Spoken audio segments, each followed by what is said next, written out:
Students, हम यहां start करने जा रहे हैं electric current. This is a chapter, it is called current electricity.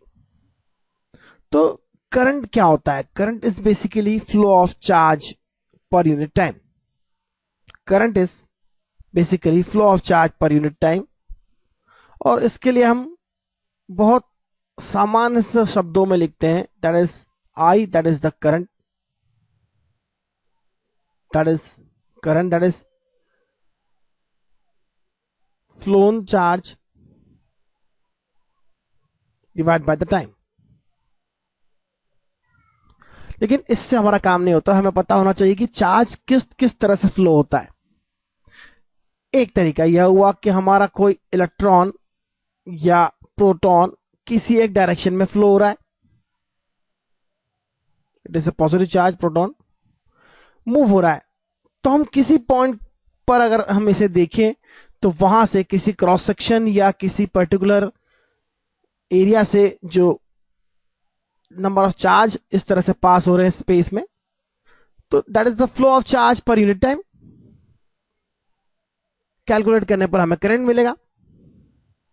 उसी तरह से एक प्रोटॉन है, हमारा न्यूक्लियस है हाइड्रोजन का, उसके अराउंड इलेक्ट्रॉन सर्कुलर मोशन करता है। और यहां इलेक्ट्रॉन जो सर्कुलर मोशन करता है, तो e charge, e electronic charge, suppose n is the frequency, n is the frequency of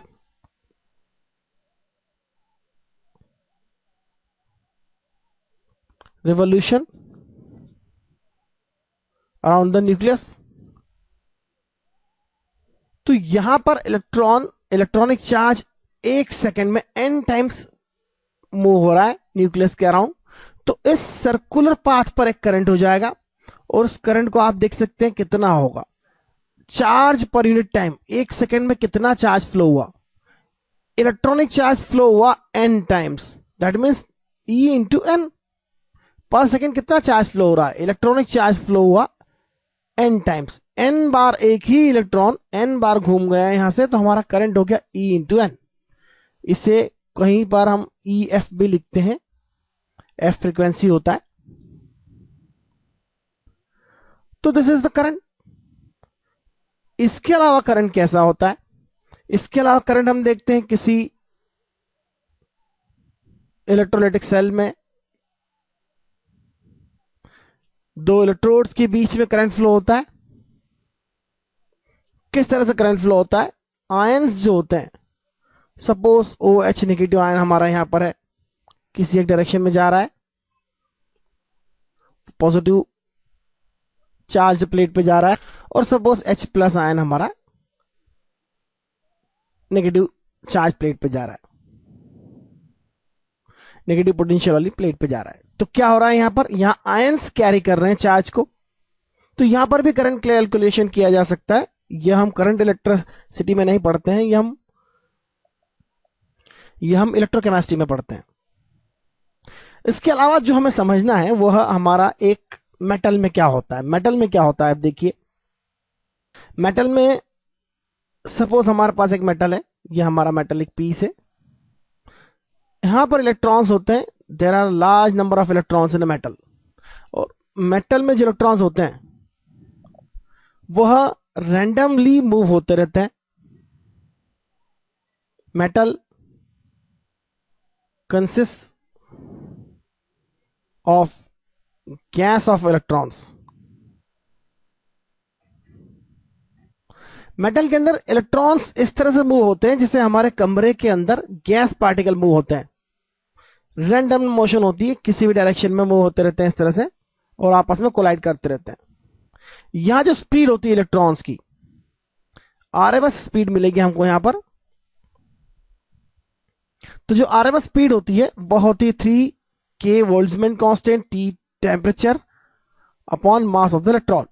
लेकिन मेटल में इस रैंडम मोशन के कारण कोई नेट फ्लो ऑफ चार्ज नहीं होता। नेट फ्लो ऑफ चार्ज किसी क्रॉस सेक्शन में आप देखें तो नहीं होता, क्योंकि जितने इलेक्ट्रॉन एक डायरेक्शन में आएंगे उसके अपोजिट कुछ और इलेक्ट्रॉन मूव कर रहे होंगे।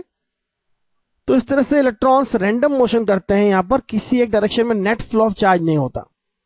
और Vrms जो होता है यह काफी ज्यादा होता है, दैट इज 10⁵ मीटर पर सेकेंड होता है नॉर्मल टेम्परेचर की बात करें नियरली।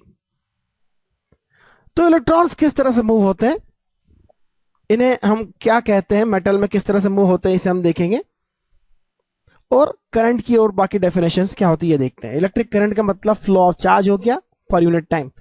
तो मेजर कैसे करते हैं ये देखते हैं हम, चार्ज कैसे कैसे फ्लो होता है ये आपने देख लिया, अब हम इसे और आगे देखते हैं। अब हम देखते हैं direct electric current. Direct electric current क्या होता है और इसके अलावा कौन से करंट होता है। एक होता है अल्टरनेटिंग करंट। अल्टरनेटिंग करंट हम पढ़ेंगे बाद के चैप्टर्स में। अल्टरनेटिंग करंट में क्या होता है, करंट की डायरेक्शन, सपोज एक वायर में करंट फ्लो हो रहा है तो करंट की डायरेक्शन लगातार चेंज होती है, और करंट की मैग्नीट्यूड को यदि हम टाइम के साथ प्लॉट करें तो वह इस तरह से हो सकती है, या कुछ और तरह के वेव फॉर्म भी हो सकते हैं, इन्हें हम वेव फॉर्म्स कहते हैं।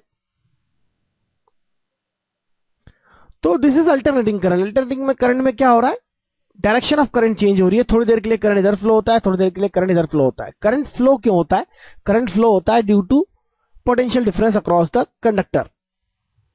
तो अगर पोटेंशियल डिफरेंस जो है वह चेंज हो रहा है, बार बार डायरेक्शन चेंज कर रहा है पोटेंशियल डिफरेंस, और पोटेंशियल डिफरेंस की मैग्नीट्यूड चेंज हो रही है, तो कॉरस्पॉन्डिंग करंट की डायरेक्शन भी और मैग्नीट्यूड भी चेंज होगा। While direct electric current, that is a DC, in short it is called DC. DC currents किस तरह के होते हैं, डीसी करंट्स यदि आप प्लॉट करें टाइम के साथ, तो this is one example of DC current. DC current की मैग्नीट्यूड कांस्टेंट है, यहां पर डायरेक्शन सेम है। डायरेक्शन से मतलब आप देख सकते हैं this is positive x axis, तो डायरेक्शन पॉजिटिव है, इसका मतलब हमने एक्स एक्सिस से ऊपर लिया है, टी एक्सिस से ऊपर लिया है, इसका मतलब करंट की डायरेक्शन सेम है। टी आई एक्सिस यह नेगेटिव आई एक्सिस है, अगर आप नीचे देखते हैं तो यहां का मतलब वो करंट की डायरेक्शन अपोजिट हो गई। तो यहां करंट की डायरेक्शन सेम है, पॉजिटिव है, और कितनी है करंट का अमाउंट, करंट का अमाउंट इतना है, इस पॉइंट के इक्वल है, that is the suppose value of the current at the point, this is suppose I not some current. और करंट का मैग्नीट्यूड भी आप देख सकते हैं कांस्टेंट है with respect to time. So this is a constant DC current. DC current की magnitude change हो सकती है, कम ज्यादा हो सकती है, लेकिन डायरेक्शन एक ही होगी। तो इस केस में हम देखते हैं एक डायरेक्शन, अगर आप देखें इस तरह से तो हो सकता है कुछ इस तरह से करंट का डायग्राम हो सकता है विद रिस्पेक्ट टू टाइम। तो ये हो जाएगा variable DC, that means variable direct current. Direction एक ही है लेकिन मैग्नीट्यूड कम ज्यादा हो रहा है, लेकिन एक ही डायरेक्शन में मूव हो रही है। जिस तरह से भीड़ एक डायरेक्शन में मूव होती है, कभी स्लो कभी फास्ट, जिस तरह से इंसानों की भीड़ आपने देखा होगा किसी मेले में एक डायरेक्शन में मूव होती है किसी वन वे रोड से, तो वो कभी कभी स्लो कभी fast, this is the same direction basically. तो this is direct electric current. किस तरह से मेजर्स करते हैं हम देखिए आगे।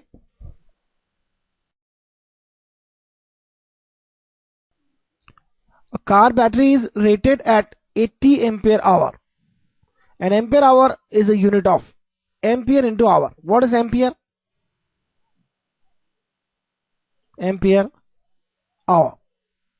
What is ampere? Ampere is coulomb per second, and hour is basically 3600 second. Second आप कैंसिल कर दें तो आपको यूनिट के पॉइंट ऑफ व्यू से देखें, it is a coulomb, it is the unit of charge. So ampere our is basically coulomb, that is the unit of charge.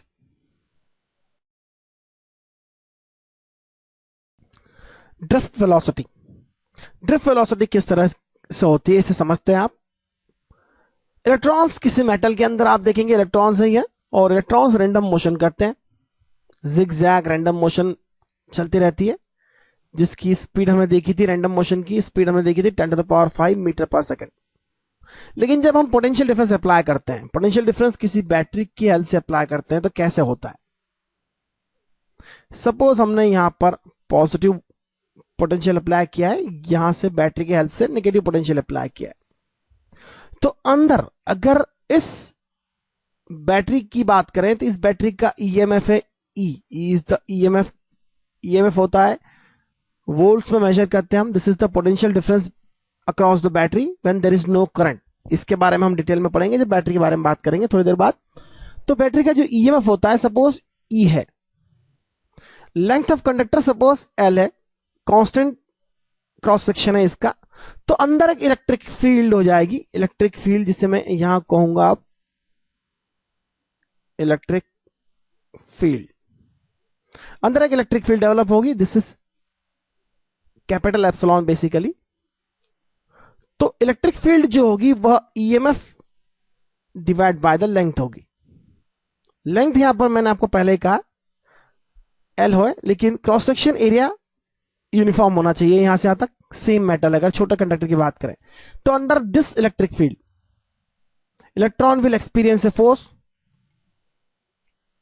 यहां electric field होगी, इट इज अ वेक्टर, और इसके opposite direction में electron पर एक force apply होगा, लेकिन electron कुछ इस तरह से मूव नहीं होंगे। इलेक्ट्रॉन जिग जैग करते हुए थोड़ी देर बाद आपको पता चलेगा ये इलेक्ट्रॉन यहां था, अभी थोड़ी देर बाद यहां पहुंचा है, और यह जो थोड़ा सा ड्रिफ्ट हो रहा है, दिस इज कॉल्ड ड्रिफ्ट। जैसे कि आप भीड़ में कहीं किसी मेले में चले जाए, भीड़ पूरी डायरेक्शन एक डायरेक्शन में जा रही है और आप बस उसके साथ चले जा रहे हैं, कभी कोई इधर धक्का दे रहा है, कभी उधर धक्का दे रहा है, आप इधर से इधर उधर से उधर टकराते टकराते आगे बढ़ते जा रहे हैं स्लोली। तो दिस इज सिंपली ड्रिफ्ट। और इस ड्रिफ्ट वेलोसिटी को अगर टाइम मेजर करें डिस्प्लेसमेंट के साथ, तो this is the drift velocity. तो उस मेले में आप एक प्रकार से भीड़ के साथ ड्रिफ्ट होते जा रहे हैं। इसी तरह इलेक्ट्रॉन भी आपस में टकराते टकराते टकराते आपस के अलावा ये कोलिजन जो हो रहा है बेसिकली आयंस से हो रहा है। तो इस कोलिजन के चलते सब इलेक्ट्रॉन्स एक डायरेक्शन में आगे बढ़ते जाते हैं अंडर द इलेक्ट्रिक फील्ड। अगर इलेक्ट्रिक फील्ड नहीं है तो नेट डिस्प्लेसमेंट हमने जैसे कि कहा पहले जीरो ही होगा। तो यहां नेट डिस्प्लेसमेंट जो होगा पर यूनिट टाइम किसी एक डायरेक्शन में, तो उसके कारण इलेक्ट्रॉन्स की ड्रिफ्ट वेलोसिटी आपको देखने को मिलेगी। This is called VD. तो इलेक्ट्रिक फील्ड के अपोजिट डायरेक्शन में वी होगा, वी ड्रिफ्ट होगा। This is a velocity. और आपको बड़ा जान के आश्चर्य होगा कि वी ड्रिफ्ट होता है 10⁻⁻⁴ मीटर पर सेकेंड, मतलब 0.1 मिलीमीटर, नियरली 0.1 मिलीमीटर। अगर आपको ड्रिफ्ट वेलोसिटी का कोई क्वेश्चन आता है तो आप आंसर 0.1 मिलीमीटर के आसपास जो होगा लगा सकते हैं, ऑप्शन को करेक्ट कर सकते हैं, ऑप्शन चूज कर सकते हैं, क्योंकि वी ड्रिफ्ट बहुत ही कम होता है। आप देख सकते हैं वी आरएमएस कितना था, वी आरएमएस था 10⁵ मीटर पर सेकेंड, जबकि वी ड्रिफ्ट उससे 10⁹ टाइम्स लेस है।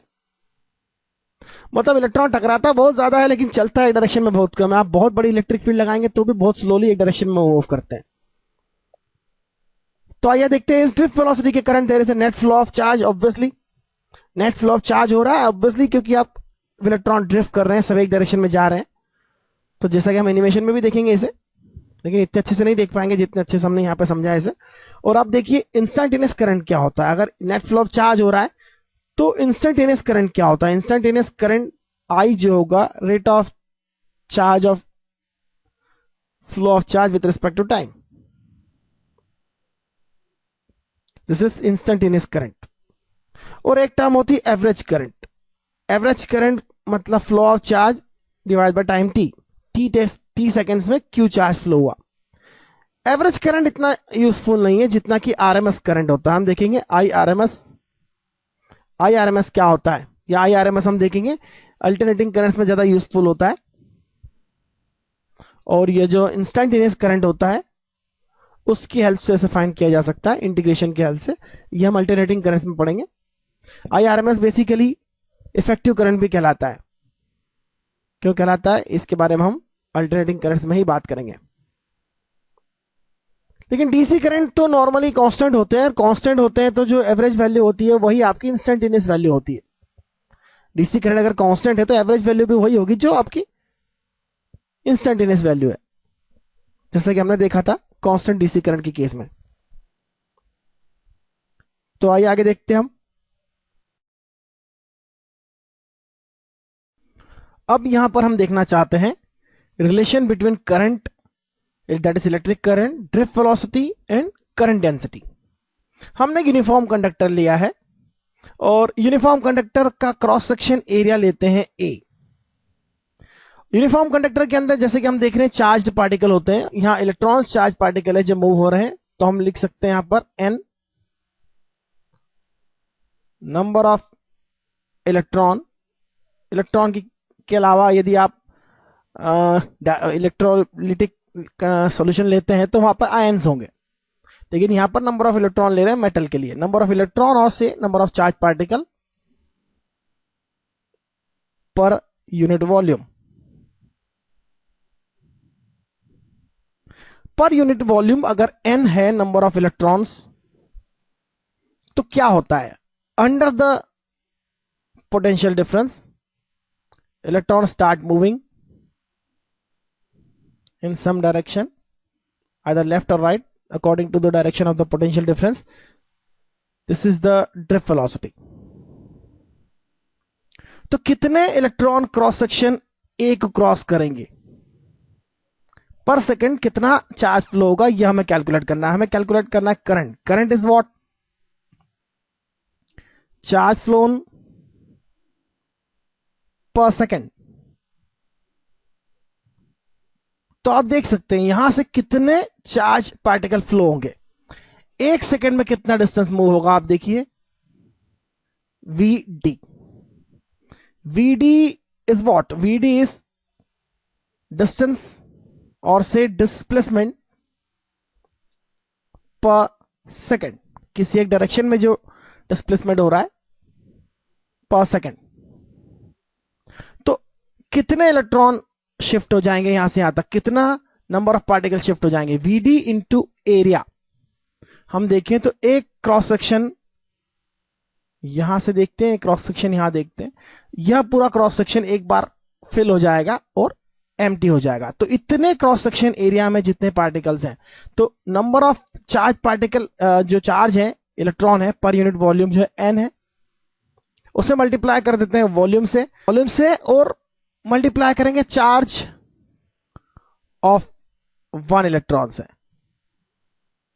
क्योंकि नंबर ऑफ पार्टिकल तो यह हो गया और चार्ज ऑफ 1 इलेक्ट्रॉन यह हो गया। नंबर ऑफ पार्टिकल जो फ्लो रहे पर यूनिट टाइम वो हो जाएगा n इंटू दिस वॉल्यूम, क्योंकि इतना वॉल्यूम शिफ्ट हो जाएगा पर सेकंड। पर सेकंड जो इलेक्ट्रॉन मूव करेंगे, vd डिस्टेंस मूव करेंगे, क्रॉस सेक्शन एरिया a है, तो इतना वॉल्यूम में जितने पार्टिकल है शिफ्ट हो जाएंगे। तो साफ दिख रहा I n number of electrons पर यूनिट वॉल्यूम। वॉल्यूम कितना हो जाएगा, area V drift into charge of 1 electron, that is the E। तो यहां हमें मिला करंट जो है वह n नंबर ऑफ इलेक्ट्रॉन्स पर unit volume, E that is the charge of electron, that is the charge amount of charge of an electron into cross section area into v drift. This is the relation between current and drift velocity. एक बात ध्यान रखिए, current हमेशा इसके opposite होगा। Current का मतलब होता है charge flow per unit time, और चार्ज का मतलब पॉजिटिव चार्ज होता है। तो इलेक्ट्रॉन्स अगर इस डायरेक्शन में ड्रिफ्ट कर रहे हैं तो करंट उसके अपोजिट डायरेक्शन में होगा। यहां नेगेटिव साइन लगाने की जरूरत नहीं है, हमारे लिए सिर्फ ये सिंपल कैलकुलेशंस के काम में आएगा। यहां पर इलेक्ट्रॉनिक चार्ज का मतलब, तो E मतलब इलेक्ट्रॉन का चार्ज हो गया, हम केवल उसका मैग्नीट्यूड ले रहे हैं। और हम देखते हैं करंट डेंसिटी क्या होती है। Current density is a vector, J is called current density, this is called current density. Current density होती है current per unit area, that is simply current per unit area. तो आप देख सकते हैं यहां से I बाय A क्या होगा, करंट पर यूनिट एरिया क्या होगा, N E V drift. V drift एक वेक्टर है, V ड्रिफ्ट वेक्टर है, तो इसे J वेक्टर को NEVD के फॉर्म में लिखा जा सकता। यहां E का केवल मैग्नीट्यूड ले रहे हैं हम, तो this is our current density. Current density का formula J is equal to NEVD ले सकते हैं, in short that is I by A, current per unit area. तो यह भी हमारा एक फॉर्मूला हो गया, इंपॉर्टेंट फॉर्मूला हो गया। यह भी हमारा एक इंपॉर्टेंट फॉर्मूला हो जाएगा, इसे भी आपको याद रखना चाहिए। तो आइए आगे देखते हैं हम। आइए एक छोटा सा एग्जांपल देखते हैं हम यहां पर। The current density is the same in two wires. Wire A has twice the free electrons concentration of wire B. The drift speed of electrons in A is. Current density is same. What is current density? Current density is NEVD. अगर wire ए और wire B दोनों के लिए हम apply करें इस फॉर्मूले को और इक्वेट कर देते हैं तो concentration of electrons in wire A is suppose Na, E is the electronic charge and Vd is the drift velocity, that is V drift in A. Second wire के लिए Nb is the number of electron per unit volume, electron density, electronic charge and V drift B. Wire A has twice the free electron concentration. That means Na is simply 2 times Nb. तो ये हो जाएगा 2 times Nb EVDA Nb EVDB. This is the drift velocity in B. This is the drift velocity in A. Cancel हो जाएगा, Nb cancel हो जाएगा, electronic charge cancel हो जाएगा. हम आसानी से देख सकते हैं drift velocity in A is half of the drift velocity in B. So it is the answer half that of electrons in B. The drift speed of electrons in A is half that of electrons in B. VdA is equal to VdB by 2. That is a simple application of this formula.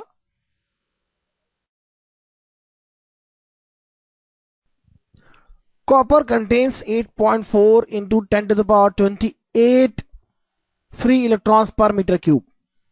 A copper wire of cross-sectional area 7.4 into 10 to the power minus 7 meter square carries a current of 1 ampere. The electron drift speed is approximately. The answer is D. आपने सोचा इतनी जल्दी answer कैसे पता चल गया? क्योंकि drift velocity जो होती है बहुत ही कम होती है, मिलीमीटर्स या 0.1 मिलीमीटर पर सेकंड के अप्रोक्सीमेटली होती है. इसलिए this is the smallest answer and this is the smallest answer and this is the correct. This is the near by answer basically. Let us calculate also. I is N, electronic charge, area of cross section and V drift. तो V drift क्या हो जाएगा? V drift हो जाएगा I divide by concentration of electron, electronic charge and area of cross section. Calculate करते हैं. V drift के लिए वैल्यू सब्स्टिट्यूट करते हैं. Current is 1 ampere and is 8.4 into 10^28 free electrons per metre cube. It is important, metre cube है या centimetre cube है आपको देखना चाहिए. सब कुछ मीटर क्यूब में कन्वर्ट करना होगा पहले आपको. E electronic charge 1.6 into 10 to the power minus 19 coulomb. Area of cross section is also given 7.4 into 10 to the power minus 7 meter square. Calculate करते हैं. पहले पावर्स कैलकुलेट करते हैं. 7 पावर्स नेगेटिव है और -19 यहां पर है पावर, तो टोटल हो जाएगी -26. तो टोटल पावर हो जाएगी 10 to the power 2. 8.4, 1.6 और 7.4. This is approximately 60, and 60 into 1.6, it is nearly 100. So it is nearly 100 into 10 to the power 2, that is nearly 10 to the power minus 4 meter per second. The unit is meter per second. Calculate करके देख सकते हैं आप, बड़ी आसानी से आपको answer मिलेगा. तो एक्चुअल में जो आंसर्स होते हैं वो रियल वैल्यू से जुड़े हुए होते हैं, इसलिए आपको रियल वैल्यू अगर पता है तो आप आंसर डायरेक्ट भी ट्रिक कर सकते हैं, जरूरी नहीं कि पूरा सॉल्व करें. आइए आगे देखते हैं हम. E inside conductor, that means electric field inside the conductor. मैं आपको बताना चाहता हूं किसी कंडक्टर में यदि आपने करंट फ्लो करना स्टार्ट किया, suppose this is the conductor, आपने यहां पे पॉजिटिव टर्मिनल कनेक्ट किया बैटरी का और यहां आपने नेगेटिव टर्मिनल कनेक्ट किया बैटरी का, तो इस कंडक्टर में इलेक्ट्रिक फील्ड प्रोड्यूस हो जाएगी.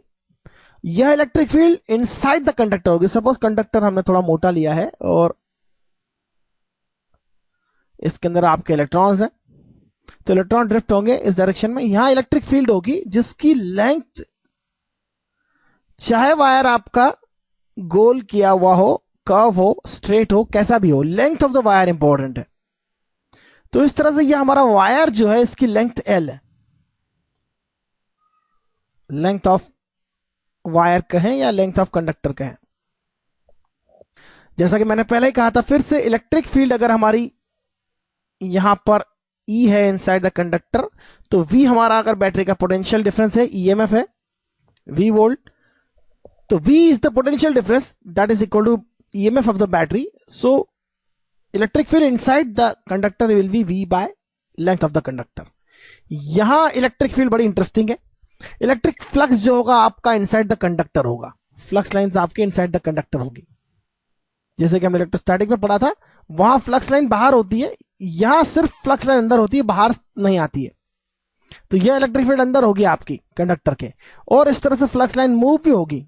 इलेक्ट्रिक जो करंट है, जो वायर है आपका, उसी के साथ साथ अंदर होगी, बाहर नहीं आएगी। तो ये आपके फ्लक्स लाइंस जो है एक प्रकार से अंदर की अंदर इलेक्ट्रॉन्स को मूव कराने के लिए जिम्मेदार है। तो बड़ा इंटरेस्टिंग है। इलेक्ट्रिक फील्ड जो है यहां पर जो फ्लक्स लाइंस है वो केवल कंडक्टर के अंदर है, बाहर एक भी फ्लक्स नहीं आएगा। तो इस तरह से बड़ा इंटरेस्टिंग है यहां पर इलेक्ट्रिक फील्ड आपका। और यह मैग्नीट्यूड होगा V बाय L। मैग्नीट्यूड सब जगह ऑलमोस्ट कांस्टेंट होगा। अगर आपका वायर जो है यूनिफॉर्म है तो कांस्टेंट मैग्नीट्यूड होगा। वायर की जो थिकनेस है यूनिफॉर्म है, वायर की क्रॉस सेक्शन एरिया अगर यूनिफॉर्म है, तो इलेक्ट्रिक फील्ड का मैग्नीट्यूड कांस्टेंट होगा। तो हमने क्या क्या देखा अभी तक? J vector, electric field vector जो कंडक्टर के अंदर है, और करंट। अब हम इनको रिलेट कर चुके हैं, और हम J को E से रिलेट करेंगे, रिलेशन देखेंगे इनका, और दूसरी बातें देखेंगे। और आगे देखते हैं हम ओम्स लॉ हम देखेंगे, लेकिन उसके पहले हम देखेंगे रेजिस्टेंस, रेजिस्टिविटी एंड कंडक्टिविटी में क्या रिलेशन है, और इलेक्ट्रिक फील्ड जो कि अभी हमने देखा करंट डेंसिटी के साथ क्या रिलेशन है। For normal conductors like metals, for normal conductors like metals, current density is directly proportional to electric field inside the conductor। और इनका जो रेशियो है, इसका जो रेशियो है that is E by J, this is called rho, that is resistivity।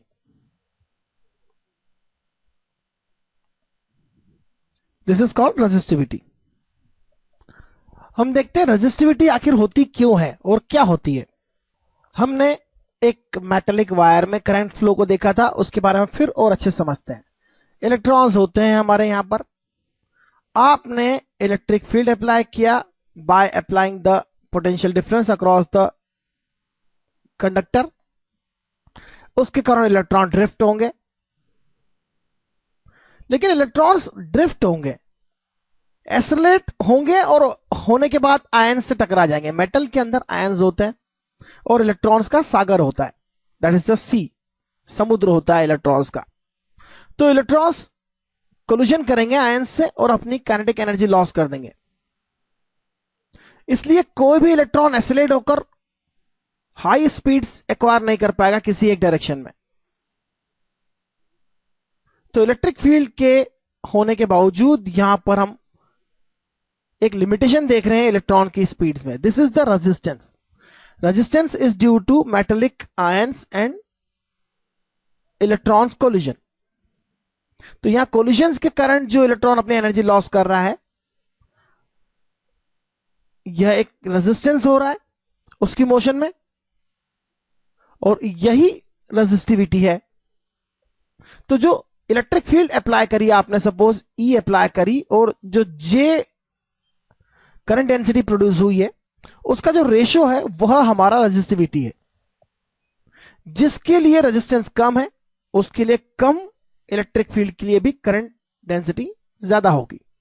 That is very simple. और resistivity जो है, resistivity is the property of material, that is resistivity is an intrinsic property। Correct words में अगर कहें तो resistivity is an intrinsic property of material. तो बड़ा interesting है। रेजिस्टिविटी इंट्रिंसिक प्रॉपर्टी है, हर मटेरियल की रेजिस्टिविटी अलग होगी क्योंकि हर मटेरियल के आयंस का साइज, नंबर ऑफ इलेक्ट्रॉन्स पर यूनिट वॉल्यूम अलग अलग होगा। And what is the conductivity? Conductivity is simply denoted by sigma, क्योंकि रेजिस्टिविटी का रेसिप्रोकल होगा कंडक्टिविटी, जैसा कि वर्ड्स से हमें समझ में आ रहा है। Conductivity word is simply opposite to resistivity, so the conductivity is the reciprocal of resistivity. Conductivity is the reciprocal of resistivity and conductivity is denoted by sigma. This letter is called sigma. और जो material J और इस E के proportionality को maintain करते हैं, follow करते हैं, they material are called ohmic conductor. तो हम शॉर्ट में लिख सकते हैं J proportional to E for ohmic conductor. This is the name of the scientist